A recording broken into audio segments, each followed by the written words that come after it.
ہر طرح کی تعریف اللہ کے لیے ہے جس نے ہمارے اوپر اپنی نعمت کو پورا کیا، اپنی شریعت کے ذریعے احسان کیا اور ہمارے اوپر اپنے کرم اور احسان کو نچھاور فرمایا۔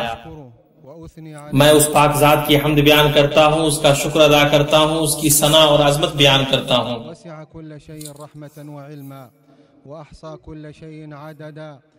اور میں گواہی دیتا ہوں کہ اللہ کے علاوہ کوئی معبود نہیں، وہ یکتا ہے اور اس کا کوئی شریک نہیں۔ اس کی رحمت اور اس کا علم ہر چیز کو احاطہ کیے ہوئے ہے اور اس نے ہر ایک چیز کو شمار کر رکھا ہے۔ میں گواہی دیتا ہوں کہ محمد اللہ کے بندے اور اس کے رسول ہیں، سب سے اچھے نبی اور ڈرانے والے ہیں، معزز ترین رسول اور خوشخبری دینے والے ہیں۔ اللہ کا درود نازل ہو آپ پر، آپ کے پاک باز گھر والے، بیویوں، ذریت اور نیکوکار صحابہ کرام پر، اور قیامت تک اچھے طریقے سے ان کی پیروی کرنے والوں پر۔ اما بعد، اللہ سے ڈرو اے مسلمانوں، کما حقہ، اللہ سے حیا کرو۔ سر اور سر میں جو محفوظ ہے، پیٹ اور جو وہ سمے ہوا ہے، اس کی حفاظت کرو۔ موت اور سرگل جانے کو یاد کرو۔ خوب جان رکھو کہ دنیا کی زندگی صرف کھیل تماشا، زینت اور آپس میں فخر و غرور اور مال و اولاد میں ایک کا دوسرے سے اپنے آپ کو زیادہ بتلانا ہے۔ مسلمانوں، قیامت کے دن اللہ کے پاس 3 دفاتر ہوں گے۔ پہلا وہ دفتر جس کو اللہ کبھی معاف نہیں کرے گا، وہ شرک ہے۔ دوسرا وہ دفتر جس کی اللہ پرواہ نہیں کرے گا، وہ بندے کا اپنے اور اپنے رب کے درمیانی معاملات میں اپنے نفس پر کیا گیا ظلم ہے۔ تیسرا وہ دفتر جس میں سے اللہ ہرگز کچھ بھی نہیں چھوڑے گا، وہ بندے کا ایک دوسرے کے تئیں حقوق اور ایک دوسرے کے ساتھ کیا گیا ظلم ہے۔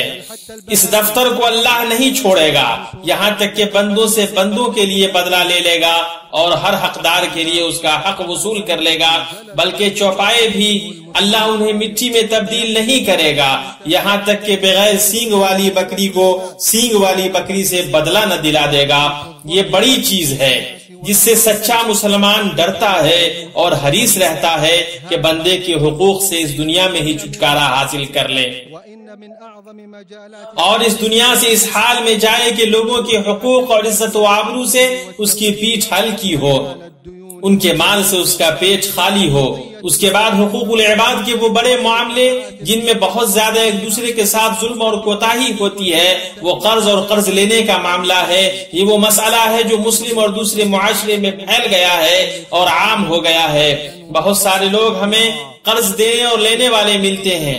یہ ساری چیزیں ہم سے تقاضا کرتی ہیں کہ رہنمائی و ہدایت اور نصیحت و تذکیر کے ساتھ اس معاملے کا جائزہ لیں۔ بہت سارے لوگ قرض کا دروازہ کھول کر اپنی جانوں پر پریشان کن اسراف کرتے ہیں اور ایسے معاملے میں جلدی کرتے ہیں جس میں ان کو سنجیدہ ہونا چاہیے۔ قرض لینے دینے کی کارروائی کے آسان ہونے کی وجہ سے بعض لوگ بنا سوچے سمجھے اور قرض کے آداب و احکام کی شرعی معرفت جانے بغیر اس میں پیش قدمی کرتے ہیں اور اس سلسلے میں سستی برتتے ہیں، یہاں تک کہ وہ اپنے آپ کو ایسے قرضوں اور حقوق میں پھنسا لیتے ہیں جن سے وہ سلامتی اور عافیت میں تھے۔ مسلمان کے لیے ضروری ہے کہ وہ کوشش کرے کہ اس کے ذمے لوگوں کے مال اور ان کے حقوق کا بوجھ نہ ہو، اس لیے کہ بندے کے حقوق باہم بدلہ لینے، مخاصمت اور مطالبہ پر مبنی ہے۔ اگر کوئی بندہ دنیا میں محاسبہ سے نجات پا گیا تو آخرت میں عادل بادشاہ کے محاسبہ سے ہرگز نجات ہرگز نہیں بچ پائے گا۔ اللہ تعالیٰ ہر ظالم اور لوگوں کے حقوق میں کوتاہی برتنے والے سے ضرور بدلہ لے گا۔ ہر خائن کے لیے قیامت کے دن ایک جھنڈا بلند کیا جائے گا اور کہا جائے گا یہ فلاں کی فلاں کے ساتھ خیانت کا جھنڈا ہے۔ اللہ کے بندو، قرض کا معاملہ اللہ کے نزدیک بہت عظیم ہے۔ اللہ تعالیٰ نے اس تعلق سے قرآن میں سب سے لمبی آیت نازل کی ہے اور یہ آیت دین ہے جو سورہ بقرہ کے آخر میں ہے۔ نبی صلی اللہ علیہ وسلم سے ثابت ہے آپ قرض کی شدت، لوگوں کے جبر اور گناہ و تاوان سے بہت زیادہ اللہ کی پناہ مانگتے تھے۔ مسند احمد میں ثابت ہے کہ نبی صلی اللہ علیہ وسلم نے فرمایا، سبحان اللہ، قرض کے معاملے میں کتنی شدت آئی ہے، قسم ہے اس ذات کی جس کے ہاتھ میں میری جان ہے، اگر کوئی آدمی اللہ کے راستے میں قتل کیا گیا، پھر زندہ کیا گیا، پھر قتل کیا گیا، پھر زندہ کیا گیا، پھر قتل کیا گیا، اور اس کے اوپر کوئی قرض ہو تو وہ جنت میں داخل نہیں ہوگا یہاں تک کہ اس کا قرض ادا نہ کر دیا جائے۔ مسند میں ہے کہ نبی صلی اللہ علیہ وسلم 2 دینار کے مقروض شخص کی نماز جنازہ سے رک گئے یہاں تک کہ ابو قتادہ رضی اللہ عنہ نے اس کو ادا کرنے کی ضمانت لے لی. پھر جب ابو قتادہ نے اس قرض کو ادا کر دیا تو ان سے نبی صلی اللہ علیہ وسلم نے فرمایا اب اس کی جلد ٹھنڈی ہوئی. ایک صحابی انتقال کر گئے اور ان کے ذمہ قرض تھا تو نبی صلی اللہ علیہ وسلم نے ان کے بھائی سے فرمایا تمہارا بھائی اپنے قرض کے ساتھ مقید ہے اس کے قرض کو ادا کرو. ابو داؤد اور حاکم کے نزدیک ثابت ہے کہ نبی صلی اللہ علیہ وسلم نے فرمایا جو مر گیا اور اس کے اوپر قرض ہے تو یہ دینار و درہم نہیں بلکہ یہ قرض نیکیوں اور برائیوں کی ہے. اللہ کے راستے میں شہید ہونے والے کا ہر گناہ سوائے قرض کے معاف کر دیا جائے گا جیسا کہ صحیح مسلم میں ہے. مسلمانوں شریعت نے قرض اور قرض لینے کے معاملے میں اتنی شدت اس لیے بڑھتی ہے تاکہ لوگوں کے مفادات کی حفاظت ہو سکے اور 5 مشہور ضرورتوں پر مبنی ان کے حقوق کا تحفظ ہو سکے جن میں مال کا تحفظ بھی ہے. پھر تاکہ سماج کے افراد دوسروں کے یہاں گروی نہ ہو کہ ان کے ہاتھ ان کی گردنوں تک قرضوں سے بدے ہوئے ہو اور اس میں سماج اور افراد پر جو برے اور منفی اثرات مرتب ہوتے ہیں وہ مخفی نہیں ہے. قرضدار خوف اور نفسیاتی عدم اطمینان کا شکار ہو جاتا ہے خاص طور سے جب اس کی ملاقات قرض خواہ سے ہو اور قرض لوٹانے کا وقت آ گیا ہو. اور یہ نبی صلی اللہ علیہ وسلم کی اس قول کے مصداق ہے جو مسند میں ہے کہ تم اپنے نفس کو قرض سے نہ ڈراؤ یعنی تم قرض نہ لو ورنہ تم اس کے انجام اور نتائج سے اپنے نفس کو ڈراؤ گے. بہی طور کہ قرضدار کبھی کبھی جھوٹ اور وعدہ خلافی کا سہارا لیتا ہے اور قرض خواہ کا سامنا کرنے سے بھاگتا ہے اور اپنی تنگ دستی ثابت کرنے کے لیے ہیلا اور دھوکہ سے کام لیتا ہے. صحیح بخاری میں ہے کہ نبی صلی اللہ علیہ وسلم نے فرمایا آدمی جب قرض لیتا ہے تو جھوٹ بولتا ہے اور وعدہ کرتا ہے تو اس کی خلاف ورزی کرتا ہے. اس کی تنخواہ کا بڑا حصہ قرضوں میں صرف ہو جاتا ہے تو دوبارہ وہ قرض لینے کو مجبور ہو جاتا ہے اور یوں ہمیشہ قرض میں ہی پڑا رہتا ہے اور اس میں اس کے نفس کی تذلیل ہے اور مومن کے لیے مناسب نہیں کہ وہ اپنے آپ کو ذلیل کرے. بہت سارے قرضدار ایسے ہیں جو غم و الم اور اضطراب کے شکار ہو جاتے ہیں. کچھ بیمار پڑ جاتے ہیں کچھ صحت کو کھو دیتے ہیں. ان کا دماغ قرض اور اس کی پریشانیوں اور لوگوں کے مطالبات میں گھرے رہنے کی وجہ سے کبھی کبھی ان سے اطاعت اور نیکیوں کے اعمال بھی فوت ہو جاتے ہیں. بعض سلف نے کہا کسی بھی دل میں قرض کا غم نہیں آتا ہے مگر اس سے عقل کا اتنا حصہ نکل جاتا ہے جو کبھی نہیں لوٹتا ہے. قرض رات میں غم اور دن میں ذلت ہے اور اصل غم تو قرض کا ہی غم ہے. حضرت عمر رضی اللہ عنہ کا قول ہے تم قرض سے بچو اس لیے کہ اس کا آغاز غم اور انجام لڑائی ہے. قرض کے لڑائی ہونے کی وجہ یہ ہے کہ لوگوں کے قرضوں میں کوتاہی برتنا قطع تعلق قطع رحمی اور قرابت داروں اور دوستوں کے درمیان جھگڑے کے اہم اسباب میں سے ہے. بسا اوقات معاملہ کی شکایت کورٹ تک پہنچ جاتی ہے جو آدمی کو شدید پریشانی اور گہری نفسیاتی تکلیف میں ڈال دیتی ہے. مسلمان کے لیے ضروری ہے کہ وہ لوگوں کے مالوں سے بچے اور اپنے نفس پر قرض کے دروازے کو نہ کھولے تاکہ وہ دنیا اور آخرت میں اس کے بوجھ اور اثرات سے نجات پائے.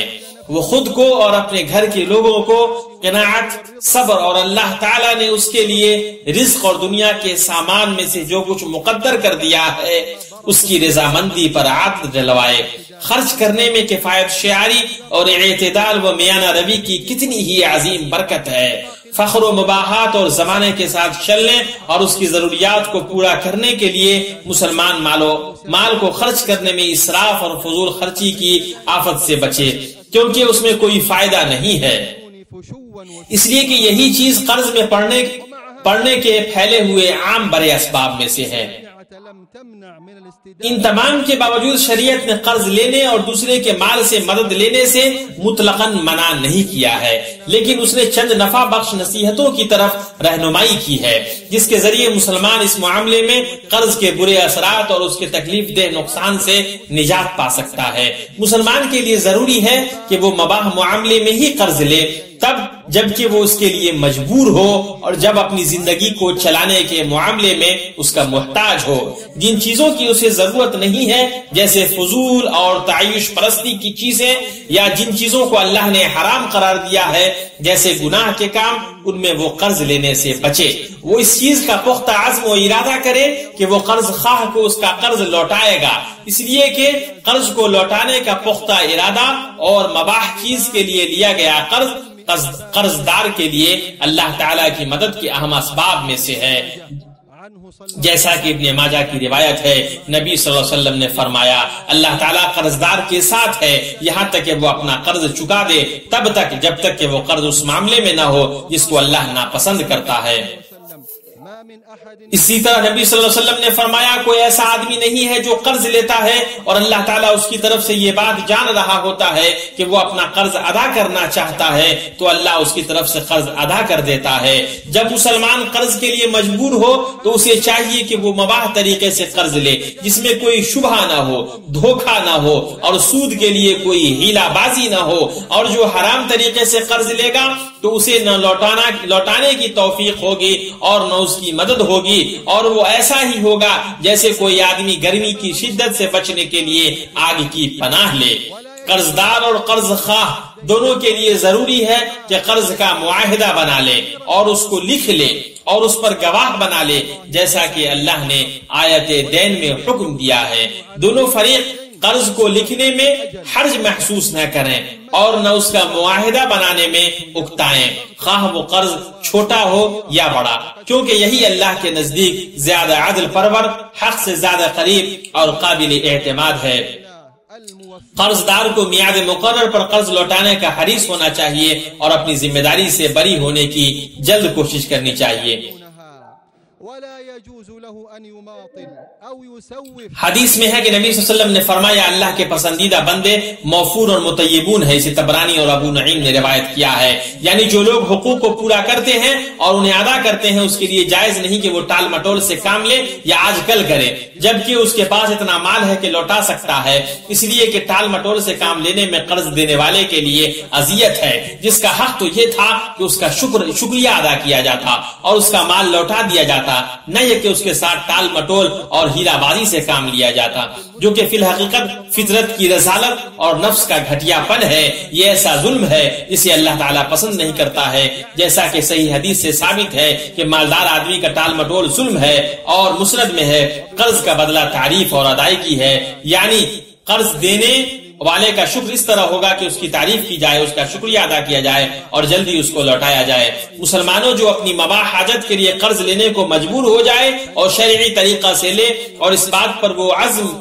رکھے کہ وہ لوگوں کی حقوق لوٹائے گا تو اسے اللہ تبارک تعالیٰ کی جانب سے مدد اور توفیق کی خوشخبری ہو، اللہ اس کے ساتھ ہے یہاں تک کہ وہ اپنا قرض لوٹا دے۔ اسے چاہیے کہ وہ خوب استغفار کرے اور خوب دعا کرے کہ اللہ اس کے قرض ادا کرنے میں اس کی مدد کرے، اور اس عظیم دعا کو بار بار مانگے جسے اللہ کے رسول صلی اللہ علیہ وسلم نے حضرت علی بن ابی طالب رضی اللہ عنہ کو سکھلایا، جیسا کہ مسند میں ہے نبی صلی اللہ علیہ وسلم نے فرمایا کیا میں تمہیں ایسے کلمات نہ سکھاؤں کہ اگر تمہارے اوپر جبل صبیر کے مانند بھی قرض ہو تو اللہ تمہاری طرف سے ادا کر دے گا۔ کہو اللہم اکفنی بحلالک عن حرامک واغننی بفضلک عمن سواک، اے اللہ مجھے تو اپنے حلال کے ذریعے اپنے حرام سے بچا اور اپنے فضل سے بقیہ دوسرے لوگوں سے مجھے بے نیاز کر دے۔ رسول اکرم صلی اللہ علیہ وسلم نے مسلمانوں کو ترغیب دلائی کہ جب اس پر کوئی تنگی یا پریشانی نازل ہو تو اسے اللہ کے پاس اتارے تو اللہ تعالیٰ اسے اس کی طرف سے اٹھا لے گا۔ اللہ تعالیٰ غنی اور قادر ہے، بہت جلد اس کی پریشانی دور ہو جائے گی اور اللہ تعالیٰ کشادگی پیدا کر دے گا۔ ترمذی کی حدیث ہے نبی صلی اللہ علیہ وسلم نے فرمایا جس پر فاقہ اترا اور اس نے اسے لوگوں کے پاس اتار دیا تو اس کا فاقہ دور نہیں ہوگا، اور جس پر فاقہ اترا اور اس نے اسے اللہ تعالیٰ کے پاس اتارا تو اللہ تعالیٰ اس کو جلد یا بدیر رزق عطا فرمائے گا۔ قرض دار کے لیے ضروری ہے کہ وہ اپنی معیشت کی تدبیر کرے اور اپنے خرچ میں اعتدال سے کام لے، اور اپنے خرچ میں اعتدال سے کام لے کہ حکمت و عقل سے اپنے معاملات کو اچھی طرح چلائے، زیادہ اہم کو کم اہم پر مقدم کرے، یہاں تک کہ وہ اپنا قرض ادا کر سکے اور لوگوں کے حقوق لوٹا سکے۔ صحیح بخاری میں ہے، نبی صلی اللہ علیہ وسلم نے فرمایا جس نے لوگوں کے مال اس کو ادا کرنے کی نیت سے لیا اللہ تعالیٰ اس کی طرف سے اس کو ادا کر دیتا ہے، اور جو لوگوں کے مال ضائع کرنے کے ارادے سے لے تو اللہ تعالیٰ اس کو ضائع کر دیتا ہے۔ اللہ تعالیٰ مجھے اور آپ کو قرآن کریم میں برکت عطا فرمائے، ہم لوگوں کو اس کی آیات و حکمت سے فائدہ پہنچائے۔ میں اپنی بات یہ کہتا ہوں اور عظمت والے رب سے اپنے لیے اور آپ کے لیے اور تمام مسلمانوں کے لیے ہر طرح کے گناہ سے مغفرت طلب کرتا ہوں۔ آپ بھی مغفرت طلب کیجئے، بے شک وہ معاف کرنے والا غفور رحیم ہے۔ ہر طرح کی تعریف اللہ کے لیے ہے جس نے قرآن نازل کیا اور اس کو سکھلایا، انسان کو پیدا کیا، عقل سے مشرف کیا، بیان سے اسے فوقیت دی، اسے قلم کے ذریعے سکھلایا۔ میں درود و سلام بھیجتا ہوں ملت کے رسول، نبی ملحمہ اور شفیع امت پر، ان کی بیویوں پر، ان کے اعلی اصحاب اور ان کی اتباع کرنے والوں پر۔ اما بعد، اے مسلمانوں، شریعت اسلامیہ کے محاسن میں وہ آداب اور احکام بھی ہیں جو انسانی حقوق اور ان کے اموال کے تحفظ کے لیے آئے ہیں۔ جیسا کہ اس نے قرض لینے والوں کو چند نفع بخش نصیحتیں کی ہیں تاکہ اللہ تعالیٰ اس میں برکت دے اور وہ اپنے قرض سے فائدہ اٹھا سکے، اسی طرح شریعت نے صاحب اقتدار وافر مال والوں کو اس بات پر ابھارا ہے کہ اللہ تعالیٰ کے فضل کو جو اس کے پاس ہے لوگوں سے نہ روکے۔ جب کوئی پریشان حال صاحب حاجت اس کے پاس قرض لینے کے لیے آئے، اس لیے کہ اللہ کے نزدیک لوگوں کی پریشانیوں کو دور کرنا، ان کو خوش کرنا اور ان کو نفع پہنچانا اللہ کی قربتوں میں سے ہے۔ اللہ تعالیٰ اس وقت تک بندے کی مدد کرتا ہے جب تک وہ اپنے بھائی کی مدد کرتا رہتا ہے، اور یہ سماجی باہمی دیکھ ریکھ اور تقوی و نیکی پر تعاون کی صورتوں میں سے ہے۔ قرض دینے والے کے لیے ضروری ہے کہ وہ محتاجوں کو قرض دینے میں حسن نیت رکھے اور اللہ کی خوشنودی کا ارادہ رکھے، ریا اور نمود کا نہیں۔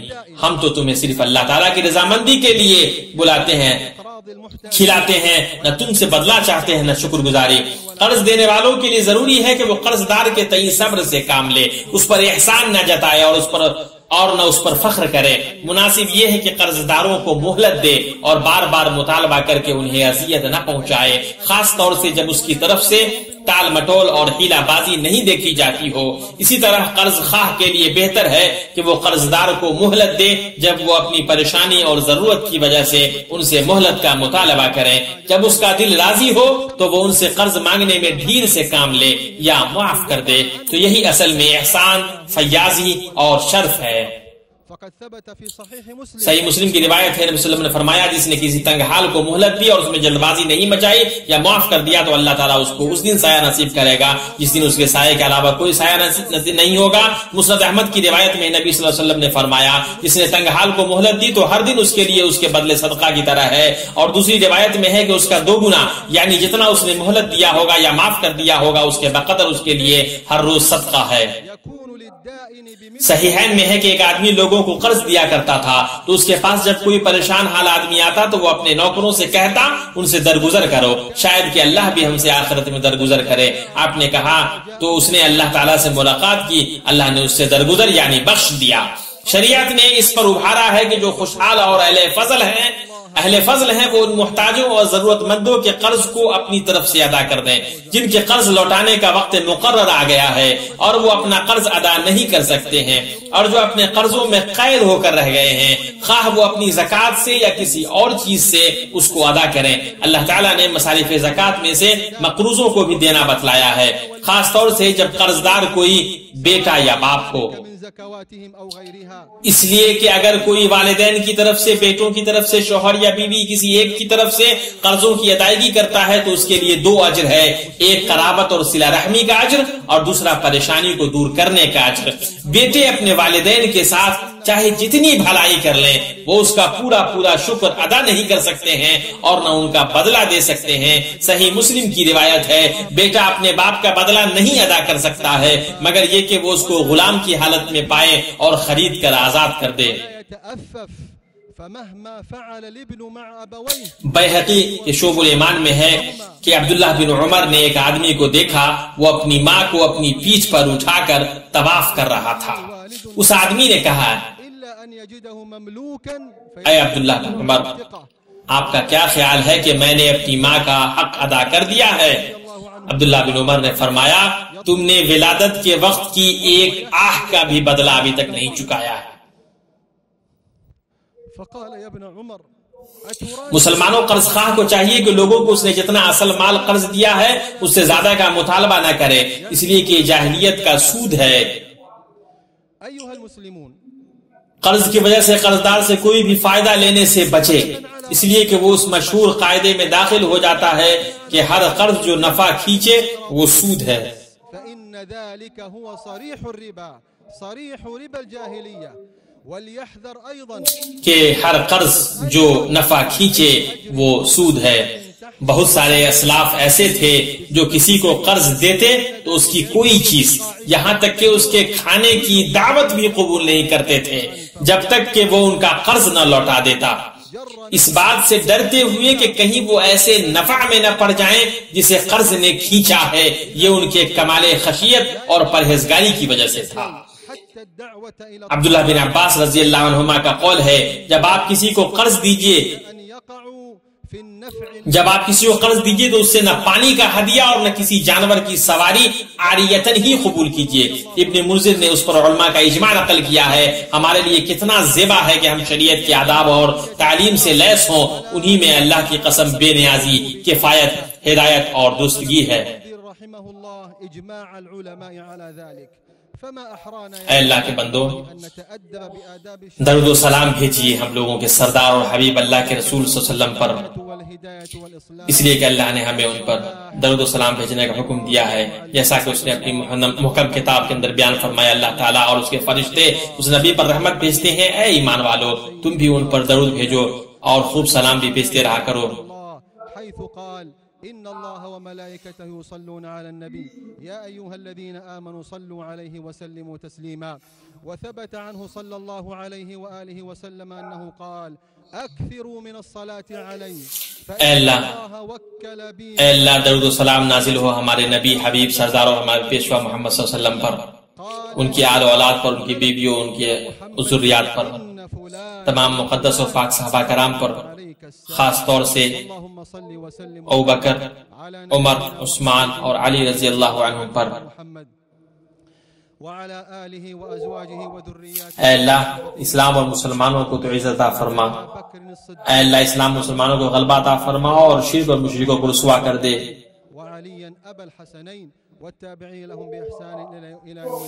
اے اللہ، ہر جگہ کے کمزور مسلمانوں کی تو مدد فرمائے پرور عالمین۔ اے اللہ، فلسطین کے مسلمانوں کی تو مدد فرما۔ اے اللہ، شام کے مسلمانوں کی مدد فرما، یمن کے مسلمانوں کی مدد فرما۔ اے اللہ، سرحدوں پر لڑنے والے مجاہد سپاہیوں کی تو مدد فرما۔ اللهم انصرهم في المقدس وأكناف بيت المقدس، اللهم انصرهم في الشام وفي اليمن بقوتك يا قوي يا عزيز، اللهم انصر۔ اے اللہ، ہمارے حکمران و ولی کو اس کی توفیق دیجیے جو آپ چاہتے ہیں اور پسند کرتے ہیں۔ ونصيرا ومؤيدا وظهيرا بقوتك يا قوي يا عزيز، اللهم وفق ولي أمرنا لما تحبه۔ اے اللہ، ہم پر رحم فرما اور ہمارے والدین کو معاف فرما، تمام مسلمان اور مرد اور عورتوں کو معاف فرما، زندہ اور مردہ تمام لوگوں کو معاف فرما۔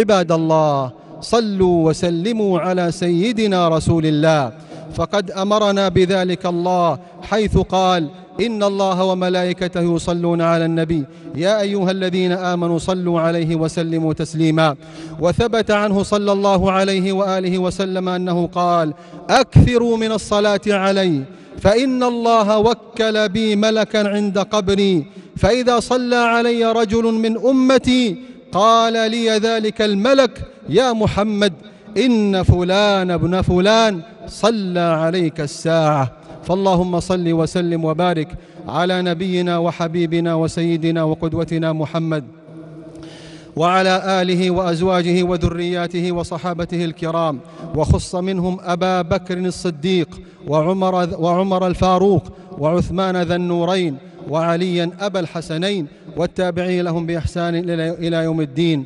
اللهم أعز الإسلام والمسلمين اللهم أعز الإسلام والمسلمين وأذل الشرك والمشركين. اللهم انصر دينك وكتابك وسنة نبيك وعبادك الصالحين. اللهم انصر إخواننا المسلمين المستضعفين في كل مكان. اللهم انصر إخواننا المجاهدين في كل مكان. اللهم انصرهم في فلسطين. اللهم انصرهم في المقدس وأكناف بيت المقدس. اللهم انصرهم في الشام وفي اليمن بقوتك يا قوي يا عزيز. اللهم انصر إخواننا المجاهدين المرابطين على الحدود. اللهم كن لهم عونا ونصيرا ومؤيدا وظهيرا بقوتك يا قوي يا عزيز. اللهم وفق ولي أمرنا لما تحبه وترضاه. اللهم وفق ولي أمرنا لما تحبه وترضاه. اللهم وفقه ونائبه لما فيه صلاح البلاد والعباد برحمتك يا أرحم الراحمين. اللهم اغفر لنا وارحمنا وعافنا واعف عنا وارزقنا واجبرنا. اللهم اغفر لنا ولوالدينا. اللهم اغفر لنا ولوالدينا ولجميع المسلمين والمسلمات والمؤمنين والمؤمنات الأحياء منهم والأموات. اللهم اكفنا بحلالك عن حرامك وأغننا بفضلك عمن سواك. اللهم اكفنا بحلالك عن حرامك وأغننا بفضلك عمن سواك برحمتك يا أرحم الراحمين. وصلى الله وسلم وبارك على نبينا محمد وآله وصحبه أجمعين.